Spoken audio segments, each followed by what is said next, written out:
loving others when they're hurting and making mistakes. Picture this. You're at a friend's house and they're sharing how they're feeling really down. Maybe they've lost a job, or their relationship ended, or they messed up something important. You want to be a good friend and help them through it, but it can feel awkward, like you're not sure what to say or do. This article is about how to love people well, based on the Bible. It's not about pretending we're perfect, but about showing kindness and understanding, just like God shows it to us. It's about being a true friend, someone who walks beside them through thick and thin, no matter what. The key, seeing 3 sides of every person. The author says we need to remember 3 things about every person, especially those who believe in Jesus. 1, everyone is a saint. Think of a saint as someone who's deeply loved by God, like a precious child. Even when we make mistakes or struggle, God still loves us deeply. It's like a parent who loves their child no matter what. Even when their child is acting up or makes bad choices, the parent's love doesn't disappear. So when you see someone, remember they are cherished by God. 2, everyone is a sufferer. Life isn't always easy. We all experience pain, loss, and difficulties. It's like a storm that comes into our lives and shakes things up. Maybe you've been through a painful breakup or a job loss or a serious illness. Those are storms that try to knock you down. But God is there with us during those storms, like a steady hand that guides us through the darkness. Just like a good friend, He offers comfort and support. When you see someone hurting, offer them a listening ear, a shoulder to cry on, and a compassionate heart. Let them know you care. 3, everyone is a sinner. We all make mistakes, and sometimes we do things we're not proud of. It's like we accidentally break something precious or hurt someone we care about. We might say something hurtful or make a bad choice that has negative consequences. But God is a forgiving God.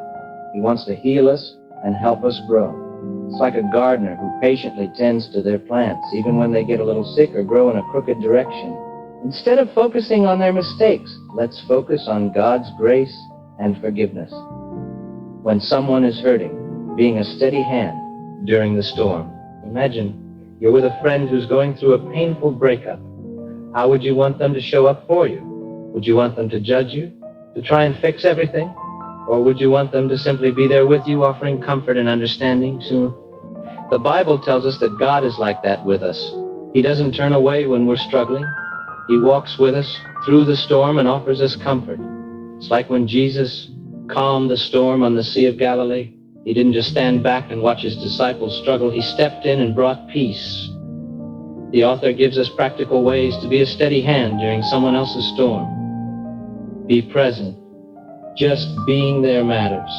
Offer a hug, a listening ear, or just sit with them in silence and let them know you care and that you're there for them. It's like when Job lost everything, his family, his wealth, his health. But his friends, though they didn't always give the best advice, stayed with him through his suffering. Listen deeply. Really listen to their pain and struggles. Let them share their emotions and worries without judgment. It's like a safe space where they can be vulnerable and honest. Imagine being able to confide in a friend about your biggest fears, knowing they won't judge or criticize you. Ask questions.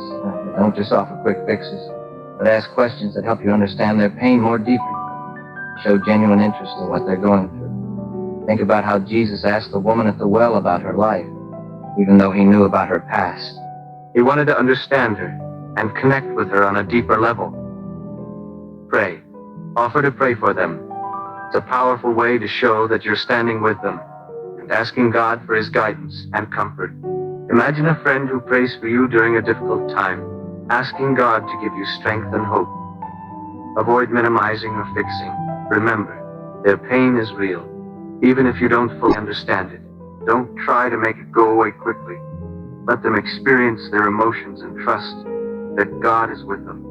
Think about how Job's friends tried to tell him why he was suffering, but he needed to grieve and process his pain on his own. When someone makes mistakes, a gentle reminder of God's grace. Think of a friend who knows you really well. They know your strengths and your weaknesses. They know when you make mistakes, but they still believe in you and want to help you grow. That's how God sees us. He's like the prodigal son who left his father, but his father welcomed him back with open arms, celebrating his return. The Bible shows us that God doesn't just forgive our sins. He also wants to help us change and become more like him. It's like a teacher who patiently guides a student, helping them to learn and improve. The author talks about how to approach someone who's struggling with doing wrong in a loving and supportive way. Remember, they are saints. Don't focus only on their mistakes. Remind them of God's love for them and their preciousness in His eyes. It's like a friend who might forget your birthday, but you know they still care about you deep down. Focus on the heart. Seek to understand what's driving their actions. What are their fears, desires, or struggles? Help them to see the root of their mistakes. It's like a doctor who wants to understand the root cause of a patient's illness, not just treat the symptoms. Be motivated by love. Let love be your guide. Your goal isn't to judge or condemn, but to help them see God's love and choose a better path. Think about how Jesus talked to the woman caught in adultery. He didn't judge her, but He offered her a chance to change and start fresh. Expect and hope for change. Believe that God can work in their lives. Pray for them and encourage them to turn away from doing wrong and toward God. Imagine how a friend might encourage you to make a healthier choice, even if it's difficult at first. Build on relationship. Let your friendship provide a safe space for them to open up, share their struggles, and receive your support. It's like a friend who you can talk to about anything, knowing that they'll be there for you. Exhibit mercy and humility. Remember that you're not perfect either. Approach them with grace and kindness. Think about how Jesus forgave His enemies, even those who were trying to harm Him.